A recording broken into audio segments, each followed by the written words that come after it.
कि आज जो हमारी प्रेस कॉन्फ्रेंस को यहाँ कवर करने के लिए इकट्ठा हुआ है। आज की जो हमारी प्रेस कॉन्फ्रेंस है वो स्पेशली हमारे जो रिजर्व एम्प्लॉइज है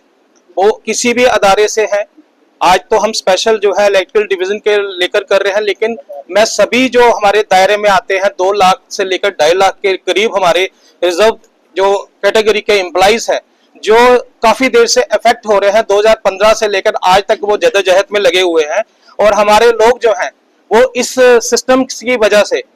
वो सिस्टम में आपके सामने बात रखना चाहूंगा। आपके माध्यम से मेरे को बड़ी खुशी हो रही है कि आज जो हमारा प्रेस मीडिया है आजादी से हमारी बात को खुलेआम रख रहा है और पूरे जो प्रेस मीडिया को मैं शुक्रगुजार करता हूं कि आज आप हमारे यहाँ हमारी बात को आपके माध्यम से रखने के लिए हमारी हेल्प कर रहे हैं। तो मैं,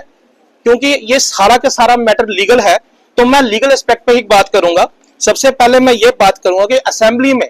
एक क्वेरी उठाएगी रिजर्व एम्प्लॉयज के लिए, रिजर्व कैटेगरी के एम्प्लॉयज के लिए रिजर्वेशन प्रमोशन को लेकर जो असेंबली में लास्ट क्वेश्चन रहा, उस क्वेश्चन का जो आंसर दिया गया गवर्नमेंट की साइड से वो मैलाफाइड था, बहुत ही गलत तरीके से उसका जवाब दिया गया। और उसी चीज को लेकर हमारे जो बुकला जो हमारे हैं वो इस चीज को क्लैरिफाई करना चाहते हैं कि गवर्नमेंट जो है उनका कहीं ना कहीं इरादा जो रिजर्व कैटेगरी के जो एम्प्लॉइज है जो पिछले 10 साल से जहां जदोजहद लगे हुए हैं, हाई कोर्ट से भी डायरेक्शन लाते हैं, सुप्रीम कोर्ट से भी डायरेक्शन लाते हैं, लेकिन उसको जो है ग्राउंड लेवल पे इंप्लीमेंट नहीं किया जाता। मैं कोशिश करूंगा कि मैं अपने जितने हमारी जो जजमेंट्स हैं और जितनी चीजें जो आपके सामने मैं रखूंगा मैं ये क्लैरिफाई करने की कोशिश करूंगा कि 370 के टूटने के बावजूद भी जो आर्टिकल 16 सबका 4 था उसकी इंप्लीमेंटेशन, जबकि प्रेसिडेंट साहब ने हमारे यहाँ 77th अमेंडमेंट को लागू कर दिया था, उसके बावजूद भी ये जो चीजें हैं हमारे पे लागू नहीं कर रहे और गवर्नमेंट जो है ये मैलाफाइड इंटेंशन से काम कर रही है। जबकि जो उनके लोकल लोग जो है वो गलत तरीके से अपने नोट शीट पॉइंट आउट करते हैं। जो हमारे एग्जीक्यूटिव हेड है उनको चाहिए कि वो नोट शीट बड़े ध्यान से पढ़े, वो बिना पढ़े हुए जो हमारे एग्जीक्यूटिव हेड है वो उसको आगे रिप्रेजेंट कर देते हैं, लेकिन जो नीचे के लोग मुलाजिम है वो गलत तरीके से गलत चीजों को नोट शीट में डालकर आगे प्रेजेंट कर देते हैं। मैं अपने स्टेट एग्जीक्यूटिव को गलत नहीं ठहराऊंगा, लेकिन उनकी यही गलती है कि वो नीचे के लोगों को जो है पॉइंट आउट नहीं करते, उनका ध्यान से पढ़ते नहीं है और जो चीजें नीचे से आती हैं वो पुरानी की पुरानी चीजें जो 10 साल पहले पुरानी थी उन्हीं चीजों को रिप्रेजेंट करके आगे देते हैं और उन्हीं चीजों को जो हमारे एग्जीक्यूटिव हेड होते हैं वो आगे रख देते हैं। तो ये बड़े दुख की बात है कि असेंबली जैसा दायरा जहां पे हमारे नुमाइंदे चुन के आते हैं वो एक क्वेश्चन पूछते हैं और उस क्वेश्चन का जो आंसर आता है वो बड़ा मैलिफाइड तरीके से आता है। मैं आपको लीगल तरीके से ये क्लैरिफाई करने की कोशिश करूंगा क्योंकि जो प्रेस मीडिया है वही ये बात को अच्छे ढंग से रख पाता है। तो मैं आपको बताना चाहूंगा कि 2015 में अशोक शर्मा वर्सेस स्टेट जो डीबी का फैसला आया था उसमें section 6 of reservation act 2004 rule 2005 को स्ट्रक डाउन किया गया था। क्यों किया गया था? क्योंकि उस बात को ये रखा, मैं इसको क्लैरिफाई करना चाहूंगा कि इसलिए रखा गया था कि आर्टिकल 16(4) जो था वो J&K में लागू नहीं होता था और इस चीज को लेकर सेक्शन 6 ऑफ रिजर्वेशन एक्ट 2004 और रूल 5 को स्ट्रक डाउन कर दिया गया डीबी के द्वारा। लेकिन इन चीजों को बताते हुए कि हमारे जो रिजर्व कैटेगरी के एम्प्लॉइज थे वो SLP में केस टाइटल मोहम्मद हनीफ और अशोक कुमार को चैलेंज किया गया, जिसमें 2 केस जो थे वो सुप्रीम कोर्ट में SLP के द्वारा लगाए गए और दूसरा केस गगन ज्योति था। इन दोनों केसेस में जब हम SLP में गए और दोनों केसेस को टैग करके सुप्रीम कोर्ट ने स्टेटस को ऑर्डर दिया था। मैं फिर क्लैरिफाई करना चाहूंगा कि ये दोनों केसेस को SLP के द्वारा ज्वाइंट करके टैग करके स्टेटस को ऑर्डर दिया गया था 2015 में और ये वही 2015 का स्टेटस को ऑर्डर है जो आज तक जो है इसी चीज को जो ये मुलाजिम लोग जो नीचे नोट शीट डालते हैं वो वही पुरानी की पुरानी बातें जो दोहराते रहते हैं। नई जजमेंट जो आई, नए ऑर्डर जो आए सुप्रीम कोर्ट के, उनके बारे में कोई भी तफसील से जो डिटेल ये नहीं देते। तो मैं फिर आपको आगे बताना चाहता हूं कि 2016 में Vinod Kumar Bhagat versus state of J&K फिर एक SLP फाइल हुई जो कि सुप्रीम कोर्ट में चैलेंज हुई और इस केस में एक स्टे ऑर्डर आया जिसका जो ऑर्डर है वो मेरे पास है, अगर आप देखना चाहेंगे तो मैं आपको। और उसके बाद इसी ऑर्डर के तहत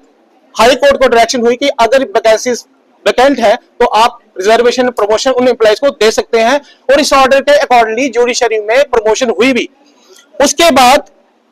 2016 में इलेक्ट्रिकल इंजीनियर्स ने एक इसी अशोक कुमार की जजमेंट को जो 2015 में स्ट्रक डाउन हुआ था section 6 of reservation act 2004 rule 2005 उसको चैलेंज किया 2016 में, जिसके बीच में ये सारी जो पिटीशंस है 2015 के अशोक कुमार की ये टैग हुई, मोहम्मद हनीफ भी टैग हुई, गगन ज्योति भी टैग हुई, और ये टैग होने के बाद फिर एक स्टे ऑर्डर आया, और यही स्पेशल ऑर्डर था जिसके अकॉर्डिंगली हम लोगों को बेनिफिट हुआ, और जो पिछले स्टेटस के ऑर्डर थे उसको सुपरसीड करके ये स्टे ऑर्डर जो है हमारे लिए फेवर आया। और इस फेवरेबल ऑर्डर के अकॉर्डिंगली सुप्रीम कोर्ट ने डायरेक्शन दी कि भाई रिजर्व कैटेगरी के जो लोग हैं अगर उनको आप देना चाहते हैं तो आप दे सकते हैं। इसका ऑर्डर भी मेरे पास है, वह आपको मीडिया बंधुओं को सब दिखा सकता हूं।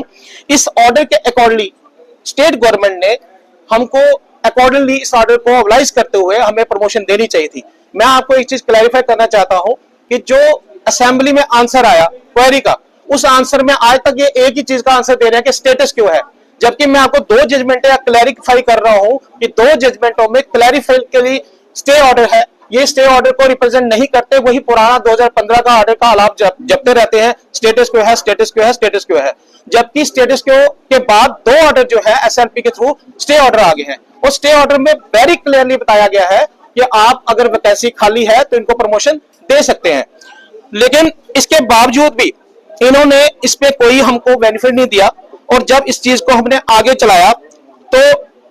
इसी के अकॉर्डिंगली हमने और दो जो है हाई कोर्ट में जो डीबी बेंच के सामने हमने केस फाइल किए, और फिर अशोक कुमार शर्मा के केस को हमने चैलेंज किया। इसमें मंजूर अहमद अहकार other versus state, Wajahat Ali Mir और नवेद अहमद वर्सेस स्टेट। क्या कहना चाहोगे? सर हमारी जो डिमांड है, हम ये कहते हैं कि जो लोग असेंबली में रिप्लाई दे रहे हैं, क्योंकि एग्जीक्यूटिव हेड जो है वो नीचे का रिप्लाई जो है डिटेल में नहीं दे रहे।